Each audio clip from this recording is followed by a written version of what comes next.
Бүгдээрээ сайн байцгаана уу? Энэ өдрийн мэндийг хүргэе. Манай цоо шинхэн подкастад тавтай морил. Ингээд манай өнөөдрийн дугаарын зочноор та бүхний сайн мэдэх холон хүрэлцэн ирсэн байна. За, бидний урилгыг хүлээн авсан баярлалаа. Хай. Сайн уу залуу? Сайн уу? За. Өнөө өглөө хэрхий эхлэвдээ? Өнөө өглөө цастай өглөө байлаа. Сайхан байлаа. Тэгээд хүүхдүүдэд цэцэрлэгт нүргэж өчөөд чамтай маш чухал сэдвээр ярилцгаад хүрээд ирлээ.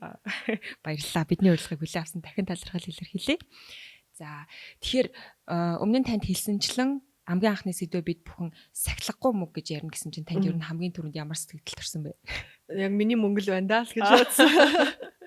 Миний мөнгө жоохон сахилахгүй. Эзэн нь бас өөрөө жоохон сахилахгүй болдоггүй үрлэг юм шиг байгаа юм. Тэгэхээр чи хулан ер нь хэдэн жилийн өмнөөс хамгийн анх ер нь цалин орлоготой одоо тогтмол орлоготой ажил хийж эхэлсэн бэлээ?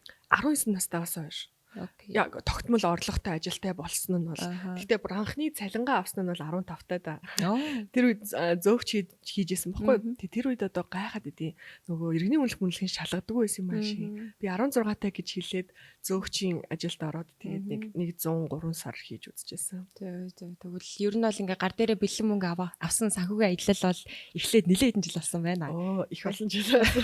Энэ хугацаанд угаасаа ярих туршлага зөндөө байгаа гэж бодож байна. Залуучууд ер нь нийтлэг иймэрхүү туршлагатай байдаг шүү дээ. Мөнгө нь орж ирээд идэг, цалин орлого орж ирээд идэг. Гэхдээ нэг л мэдгээд хаачсан мэдгэдэггүй дууссан байдаг шүү дээ. Тэгэхээр та ер нь анх цалин авч хийснээс хойш яг тийм нөхцөл байдалтай очирч үзсэн үү? Юу вэ? Мөнгө ямар хурдан дуусч байгаа? Би ер нь юу авлаа гэдээ ирээд хардаг.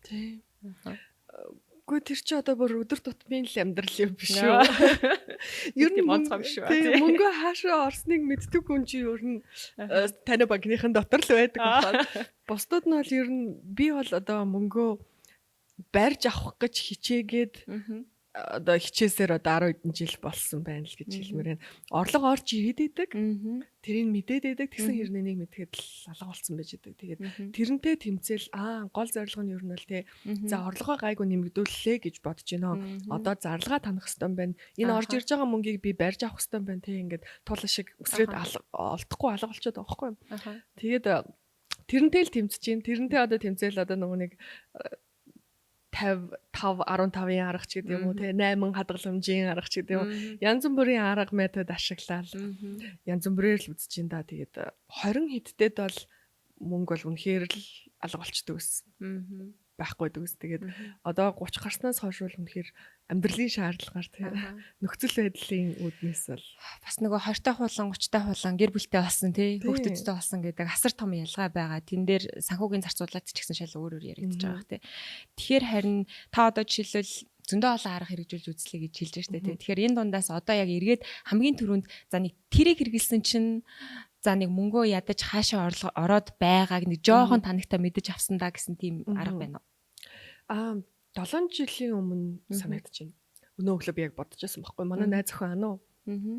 Надад Money Pro гэдэг аппликейшн суулгаж өгөөд тэгээд битээр бүр ингээд тэдний зөндөө олон цаг суугаад тэр апыг чи ингээд сетап хийхэд айгүйх дансаа холбоод тэнгүүтээ ерөнхий нэг юм сарын орлого баримжаагаа холбоод тэгээд шууд нөгөө нэг өөрт байгаа мөнгөн хөрөнгө, үл хөдлөх хөрөнгө, зарж болох үйл зүйлсийнхаа үнэлгээг нь гаргаад тийш оруулдаг байхгүй юу? Бүр бүх юм ингэж бүх юм оруулдаг. Тэгэнгүүт одоо миний тэр чи одоо network гэдэг шүү дээ, тийм. Миний network гараад ирж байгаа байхгүй юу? Тэгэж яг ингээд миний санхүүг миний өмнө ингээд нүцгнээр нь тавьж байгаа байхгүй юу? Тэгээд би бүр илчилсэн байна. Илчлээд чи юу яагаад аваа чи тэр ийм сайн найзууд өглөө гэж. Тэгээд тэгж яхад би яг миний мөнгө ер нь хаашаа ороод байгааг илүү нэг жоохон мэдэх тал руугаа орж исэн. Би уул нь бол тэгж их шопинг хийдэг, хувцас хунаар их худалдаж авдаг төрлийн хүн биш байхгүй юу? Айгүй бага худалдаж авдаг. Яг нэг ойр зур жижиг хэрэглэл ч юм уу одоо аксессуар гоёл чимэглэлд бол дуртай. Тэрнээс тийм том худалдан авалтныг хийдэггүй. Миний давуу тал бас тэр юм шиг байгаа. Одоо гоё брендийн юм ч юм уу үнэтэй зүйлийг яадгийн би энийг хүртэх хэрэгтэй гэдэг хүмүүс авдаг штэ тий. Би одоо тэр гэтээ багын нөгөө мөнгөгүй байсан траума эдэртэй бас холбоотой байж магадгүй л дээ. Би одоо бол ер нь л 500,000-аас дээш юм худалдаж авахд бол ер нь жоохон дургуутсах талдаа. Тэгсэн мөртлөө мөнгө нь байхгүй үргэлтчихэд байдаг байхгүй. Тэгэхээр яг хувийн үүднээс бол айгүйх хүнсэнд л явт юм билээ. Би хоол хүнснээс хизээж татгалзаж чаддаггүй. Айгүйх гадуур хоол идэх дуртай. Гэхдээ тэр бичиж бүртгэж авах л хамгийн зөв юм байлээ. Ер нь хүн чинь нөгөө харж байгаа зүйлээ биш үү лээ. Тийм одоо хянахын тулд тэрийг мэдчих хэвээр шүү дээ тий. Мэдхийн тулд зүгээр л бүгднийг нь бичиж авах. Яг гоо заавал ингээл Money Pro application-аар ч юм уу эсвэл одоо банкнуудын application дотор ч гэсэндээ орлого зарлагыг нь яадаг хэсэг функшн байдаг болсон шүү дээ тий.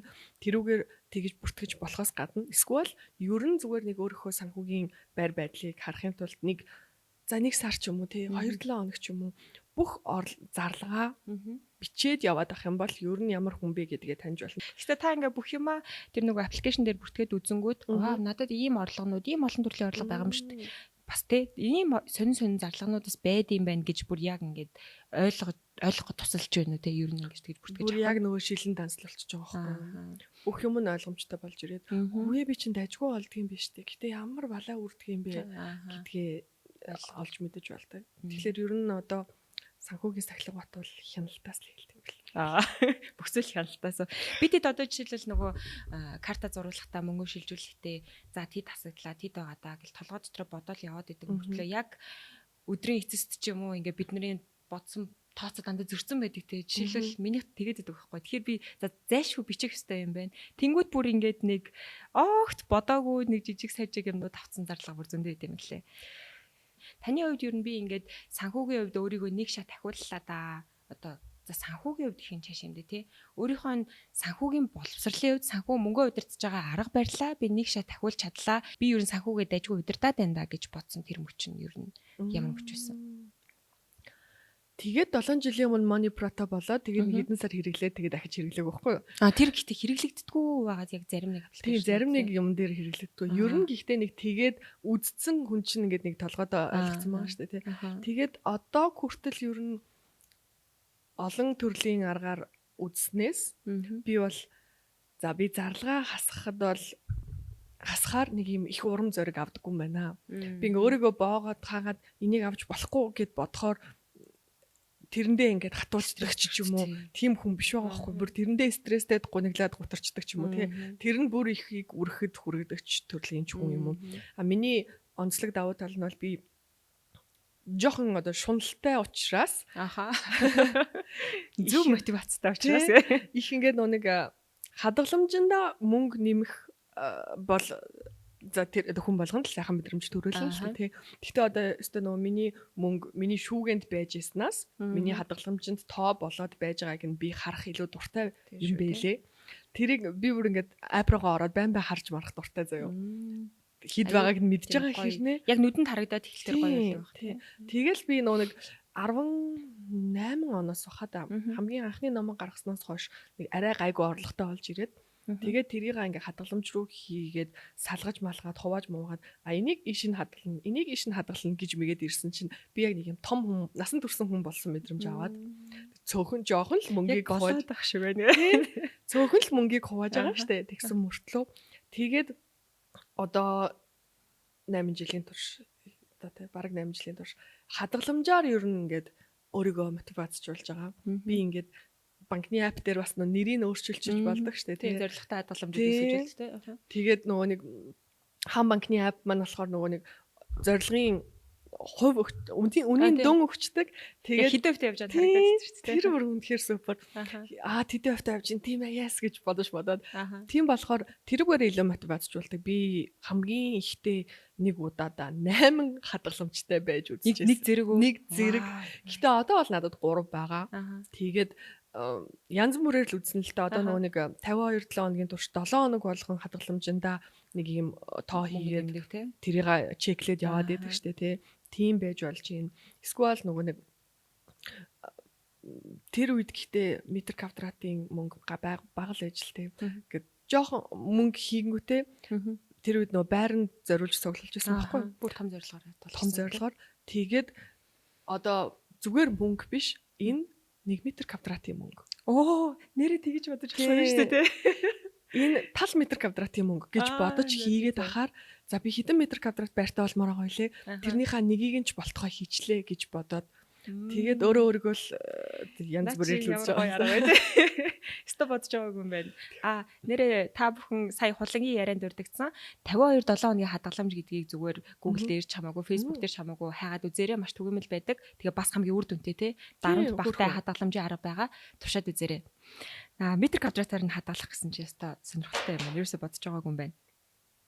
Тэгээд түрүүн хулангийн ярианд нэлээ одоо түрүүнээс хойш нөгөө хадгаламж хоёлаа нэлээ хэрлээ шүү дээ. Тэгэхээр залуучуудын дунд нэг ийм ойлголт байдаг л та. Ер нь түгээмэл заавал их мөнгөтэй ээжэж хадгалдаг гэсэн ойлголт. Би одоо ганцхан тэгээд ихэнх нөгөө санхүүгийн боловсролын ингээд нөгөө зөвлөгөөнүүд маань орлогын их усүрээ нэм чи тэдэн орлогын их усүртэй бай. Тэгээд тэдэн насанд хадгал гэдэг учраас одоо жишээлбэл дийлэнх залуучууд ганцхан цалингийн их усүрийн орлоготой байгаа хүмүүс тэгвэл хадгалж болохгүй юм шүү тий. Цалин маань хаана ч хүрхгүй байна гэж залуучууд бодож байна шүү. Тэгэхээр хулан анхны хадгаламжаа ер нь хэдэн орлогын их усүртэй эхлүүлж ийсэн.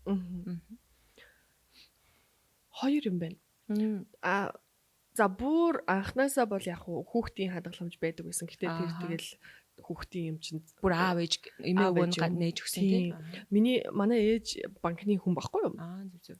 Эдийн одоо санхүүгийн талын хүн. Тийм учраас ер нь багасаа ийм санхүү мөнгөтэй ойлголттой байсан юм тийм. Ойлголттой. Гэхдээ бас үгүй загасчны морь усгүй гэдэг шиг.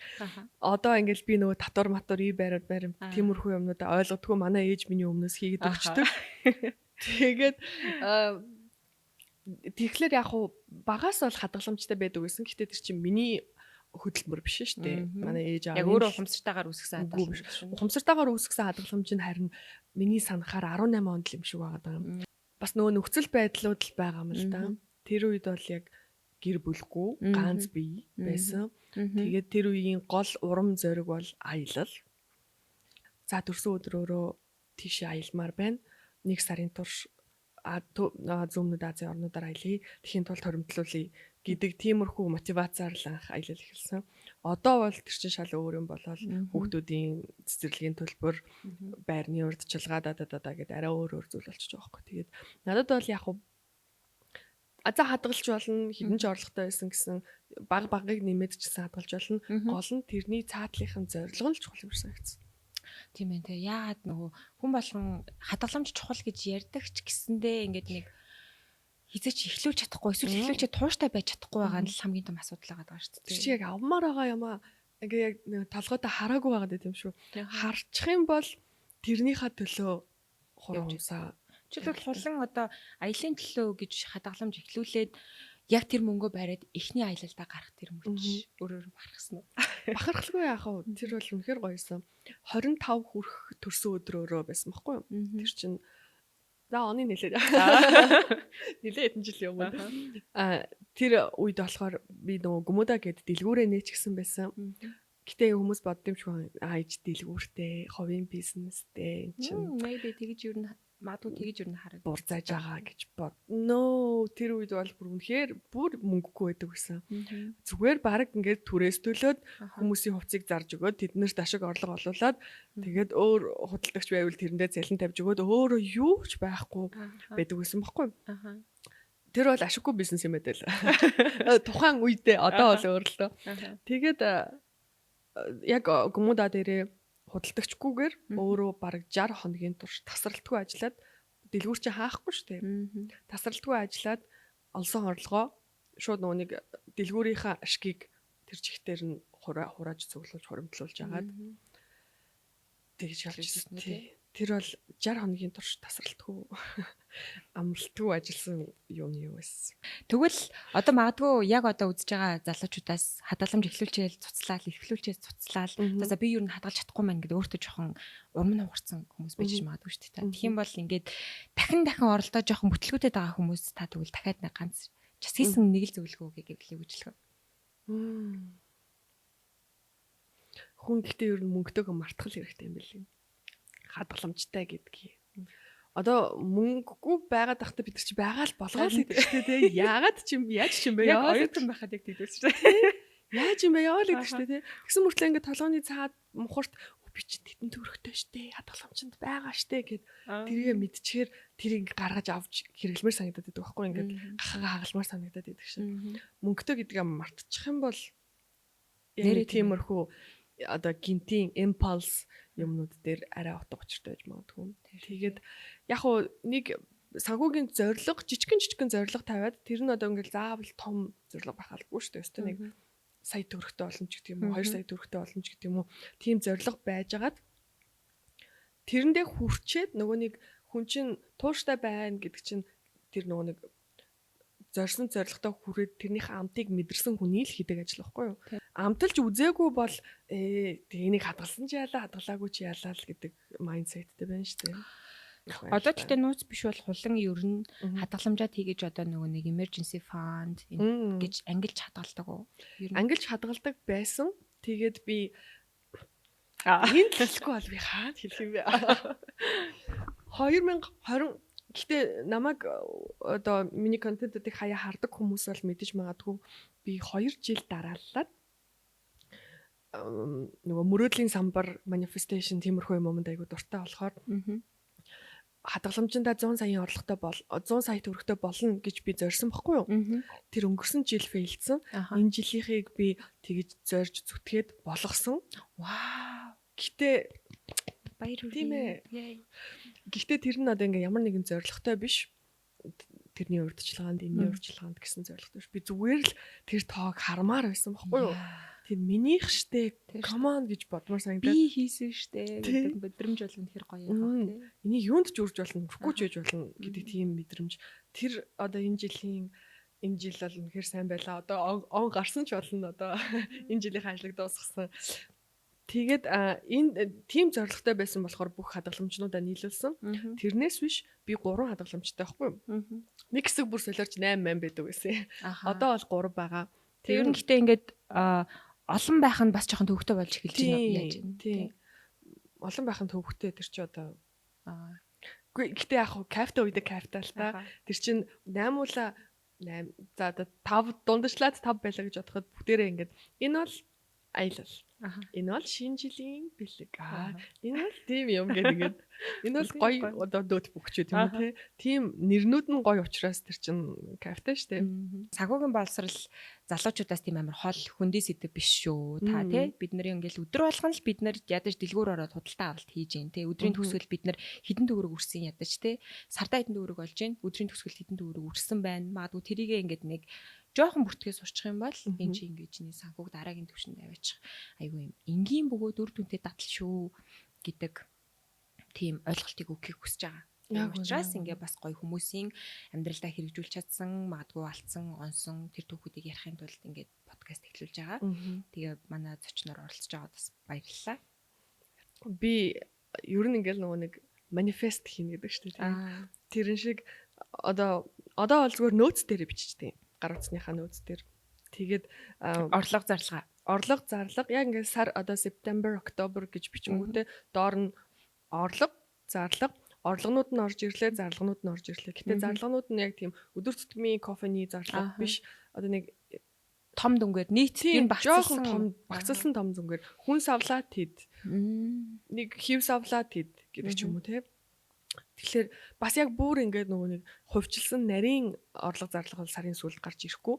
Ерөнхий орлого зарлага айгуу сайн. Ерөнхий зарлага сайн гарч ирнэ. Ерөнхий орлого бол сайн гарч ирнэ л те. Тэгээд нэг ажил ч юм уу нэг юм орж ирэх нь тодорхой орлого болж штэ тий. Тэнгүү тэрийг шууд орлого дээр биччихдэг байхгүй. Айгуу дуртай. Тэгтээ араас нь тэр миний дансанд орж ирвэл би ард нөгөө нэг зөв тэмдэгний эможи аваачиж тавина. Зөв. Тэгэхээр яг ядаж ямар санхүү ямар орлогонууд хүлээгдэж байгаагаа бас баримжаалаад хүү энэний мөнгө яагаад орж ирэхгүй байгаа. Хүү энэ яасан гэд. Тэгээд одоо илүү их ингээд санхүүгийнхаа мөрөөдлийг харангууд би ингээд гоё байртай гоё үл хөдлөхтэй баймир штэ тий. Би 2 хүүхэдтэй ядаж нэг үл хөдлөх өвлдэмэр байна. Тийм шүү. Болгоно л гэж тий. Би гоё юм эдэлж хэрэглэмээр байна. Би ер нь ингээд уул нь бол 30 хүрээд тэтгэвртэй гарна гэж боддог байсан. Одоо тэр өнгөрсөн. Аль болох залуухандаа тэр retire хиймээр байна. Энэ мэдчлэн олон төрлийн санхүүгийн мөрөөдөл айгуу тийм том санхүүгийн мөрөөдөл байгаа учраас орлогоо нэмэх ёстой байна гэдгээ үзээд орлогонуудаа бол сайн нэмэх гэж хичээж эхэлсэн. Тэрэн дээр бол ямар ур чадвартай би юуг зарж чадах вэ? Тэгээ юугаа зарж чадах вэ гэдгээ бодож үзэж байгаа л ингээд гайгүй жоохон сэргэлэн байх гэж үзээд. Тэгээд ерөөсөө яаж санхүүгээ хянах вэ? Яаж зарлагаа танах вэ? Юуг хасах вэ гэхээс илүү энэ яг амар positive, toxic positive сонсогдож магадгүй л дээ. Гэхдээ юуг нэмэх вэ гэж бодвол уулна дээр. Өөрт ч бас илүү гоё мотивацлаг байна тийм. Гэтэ түрүүний ярианд дурддагсан нөгөө нэг өөрийнхөө юуг зарж болох вэ гэдгээ бодож авсан гэдэг нь аюу сонирхолтой санагдлаа л да. Холон шилэл хамгийн анх бол Гүмүдагийн бизнес төрүүлсэн юм уу? Эсвэл ном бичих бизнес төрүүлж ирсэн? Эхлээд Гүмүдагийн бизнес бүтсэн юм.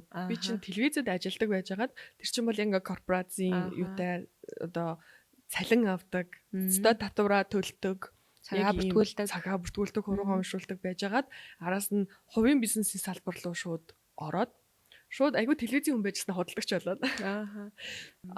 Тэр үед ингээд ямар одоо шийдэлч юу ах вэ одоо нэг проблемыг асуудал байгааг хараад тэрийг шийдэж чадвал тэр чин бизнес, тэр чин мөнгө штэ тий. За Монгол дизайнеруудад хувцас зарах орон зай хэрэгтэй юм байна. Одоо бол гайгүй сайн болсон. Гүмүдад ирэх жил 10 жил болох ч юм уу. 9 жилийн өмнө бол их байгаагүй. Тэгээд энийг ажил болгож болох юм байна. Энийг орлого болгож болох юм байна. Би эднэрийн мөнгө хувцсыг зараад өөрөө хувь авч болох юм байна гэдэг тийм санаал байсан байхгүй. Тэгээд Гүмүдад дэлгүүр нэгдээд тэрний орлого бол миний хүссэн шиг сайн их байхгүй байгаад харна. За нэмэх ёстой юм байна. Одоо би юугаа яаж болох вэ? За ажилд оръё. Дахиад ажилд оръё. Гэтэ дахиад корпорацийн ажилд биш. За стартапт ороод үзье. Өстой гоё юм байна. Хүмүүс нь гоё юм байна. Харилцаа нь гоё юм байна. Айгүй гоё уур амьсгалтай юм байна. Гэтэ бас мөнгө нь бага. Тэгээд за одоо тэгвэл яаж нэмж болох вэ? Чи одоо нэг л болохгүй байгаад шүү. За хуваараа юм хийж үзье. Би юугаа зарж чадах вэ? Би ур чадвараа зарж чадна. Миний ур чадвар юу юм? Би гайгүй бичдэг штэ. Окей. За тэгвэл бичээд үзье. Тэгээд дараа нь за миний өөр зарж чадах өөр ур чадвар юу юм? Би гайгүй ярьдээ штэ. За тэгвэл би контент хийж зарж болох юм байна. Гэдэг ч юм уу тийм. Ямар гоё юм бэ? Жишээлбэл ингээд залуучууд ч яг орлогын хүсвэр нэмнэ гэхээр л амар их мөнгөтэй ээж ажил ингээд бизнес хийх юм уу тий. Одоо ингээд бизнесүүдийн чинь ингээд босон түгэнд бас л хэцүүлээд нь штэ бид нар анх ингэж эхэлсэн. Тэгэхээр ингээд жишээлбэл ганцхан цалингийн орлоготой би ингээд төгссөн мэрэгчлэрээ ажиллаж байгаа залуучууд бол одоо би нэгэн төгссөн эзэмшсэн мэрэгчлэрээ би мөнгө олж ийн өөр энэс би тэгвэл яаж орлогын хүсвэрийг нэмхийн гэдэг нь айгүй хэцүү юм шиг санагдаад байдаг байхгүй. Гэтэ ингээд хоёулангийнх нь ярианаас сонсоход хүн болгонд айгүй сайн чаддаг нэг юм байгаа. Тэрийгээ зүгээр оолж харна гэдэг нь бас нэлийн чухал юм байна л да. Гэтэ хулаа одоо юу нэг ингээд цаашдаа өөрийгөө бодонгууд за санхүүгийн хувьд одоо би нэг ийм шин дадал зуршил өөртөө суулгамаар байгаа. Тэр жишээ айгүй гоё юм байлаа гэж харсан тийм анзаарсан зүйлс байна уу? Одоо бол би тэр хөрөнгө оруулалт гэж нэг айхтар хэцүү холбоо гэдэг шүү дээ тий. Тэрийг одоо бол би юусэн мэдэхгүй. Хуримтлал, хадгаламж, зарлага, орлого тиймэрхүү санхүүгийн миний санхүүгийн төлөвчийг тэгээд дуусчих байгаа байхгүй юу? Одоо би тэр хөрөнгө оруулалт гэдэг юмыг одоо үзмээр байгаа. Бонд гэж юу юм? Тэр юу юм те? Одоо хамгийн гол нь миний тэр эртхэн тэтгэвртэй гарна гэдэг байгаа зорилго чинь тэрнээс л үүсэн шүү дээ те. Яг хөө хураагаад цуглуулад ээж болно. Гэхдээ энэ ирчээрээ яваад лах юм бол би 55 хүртэл ажиллана л гэсэн үг шүү дээ те. Яг тэгэж болно л доо. Тэр чинь хүн болгоны л тэгдэг зүйл. Яг миний хүсэл сонирхол бол жоохон эртхнээс миний мөнгө өөрөө эргэлдээд миний өдөр тутмын зарлагыг нөхж явах хэрэгтэй байхгүй. Тэхийн тулд одоохондоо тэрийг ойлгомоор байна. Хийж үзмээр байгаа шинэ одоо туршилт болоо одоо тэгээд жишээлбэл санхүүгийн хувьд ямар төвшин төрвөл за одоо ер нь болиё тэтгэвртэй гарыг санхүүгийн эрхчлэн төрлөө. Ямар үед тийм мэдрэмжийг авах вэ гэж төсөөлж байна. Гэхдээ харин одоо миний өдөр тутмын манай гэрийн сарын хүнс унааны зардал намайг ажиллаагүй байхад ороод ирдэг болчих юм бол завал ирсэн. Завалч одоо тэтгэвртэй авч. Яг ингээд ажил бизнес хоёр чинь бас өөр штэ. Одоо хүмүүс ингээд за шинэ юм хийж үзэж чинь би бизнес хийж байгаа гингүүтээ ажил хийгээд байдаг байхгүй юу? Чи өөрөө тэрийг гараараа хийгээд чи өөрөө цагаа зарцуулж ингээд чи л байхгүй бол тэр явахгүй бол тэр чинь ажил. Тэр шүү дээ. Чамайг чи хийж яагаад нэг 7 хоног завсарлаж болно, 10 хоног явчаад ирж болно. Тэр үед тэр чинь үргэлжилж байвал тэр чинь бизнес байгаад байгаа байхгүй юу? Миний одоо тодорхойлолтоор бол Өстө нь унтж яхад мөнгө олно гэдэг шүү дээ. Тэр шиг. Тэгэхээр ажил бизнес хоёрын ялгаа бол ажил биш бизнес болгомоор байгаа юм. Одоо зорилго бол зүйтэй. Залуучууд бүгдээрээ л ингээл цаг зав залуу нас бүх зүйлээ ингээ ажил хөдөлмөр бүх юмдаа зарцуулж ин тэрнтэйгээ дүүцсэн ингээ гоё орлоготой байгаасай гоё тий өөрсдийнхөө хүссэн зүйлийг авах зорилгоо биелүүлэх тийм санхүүгийн чадамжтай байгаасай гэсэндээ ингэж санхүүгийн одоо мэдлэгийг нэмхийн тулд одоо энэ зорилгоор подкаст эхлүүлж байгаа. Тэгээд залуучууд маань бас бидний яриан дундаас нэг хэрэгжүүлж болох ус ганцхан ч гэсэн санаа авах юм бол тэр нь окей. Манай подкастын зорилго тий. Тэгэхээр ингээд угаасаа хүн чинь ингээд нэг өдрө болгон заавал амар юм сайнаар ахис төвшил гаргах ёсгүй гэж би. За ёсгүй чаш юм дээ. За дандаа сайн зүйл одоо ингээд ахис төвшил гэвэл бас үгүй. Бид нар алдаж үзээд ч бас тэндээс ямар нэгэн зүйлээр л ахис төвшил авч идэг. Хүчрөөсөө үргэлжил бид нар ямар нэгэн байдлаар сайжирсан байдаг. Тэгээ тэрийг айгүй гоё анзаарж байгаасай тий өөрийгөө гоё урамжуулж байгаасай гэж бас бодож байна. Тэгээ бидний урилгыг хүлээн авч өнөөдрийн подкастт маань хүрэлцэн ирсэн холондоо маш их баярлалаа. Бид нар богино хугацаанд ч гэсэн маш үр дүнтэй яриаг өрнүүлж чадсан гэж найдаж байна. Тэгээ та одоо ингээд ажил хөдөлмөр эрхэлж байгаа. Тэгээ бас өөрийнхөө зорилгын төлөө тасралтгүй тууштай тэмүүлж байгаа залуучуудад ингээд нэг гоё урам зориг өгөх нэг магтаал өгч. Бити шангараа гэдэг аа. Яг нэг зорилго тавьчаад тэрнийхээ араас яг нэг үг ингээд би бүр 12 3 та байхдаа нэг номон дээрээ суншсан. Одоо 30 гарсан хойно ч гэсэн надад ингээд гэсэн тийм мэдрэмж төрүүлдэг байхгүй юу? Айгүй юу зүгээр л хүмүн чи уулсыг ч хөдөлгөх болно гэдэг байхгүй юу? Тэгэхээр та нар ч гэсэн уулсыг ч гэсэн хөдөлгөж чадна. Гой зорилго тавиад тэрнийхээ төлөө тэрийг одоо тэр зорилгодоо хүрсэн байгаагаар өөрийгөө төсөөлөд үзтээ бүр ямар гой жаргалтай бай тээ. Тэрийг би чадчихлаа. Yes гэж бодох. Тэр гой мэдрэмжийг бүгдээрээ хамтлаасаа бүгдээрээ дандаа би чадсангүй, мөнгө байсангүй гэдэг биш. Би чадсан. Би одоо санхүүгийн эрхчлөлөө ойрхон байна гэдэг тийм гоё мэдрэмжийг амтлаасаа гэж хүсэн өрөмөр байна. За баярлалаа. За манай өнөөдрийн подкастыг тоглон сонссон та бүхэндээ маш их баярлалаа. Дараагийн дугаараар уулзтлаа. Түр баяртай.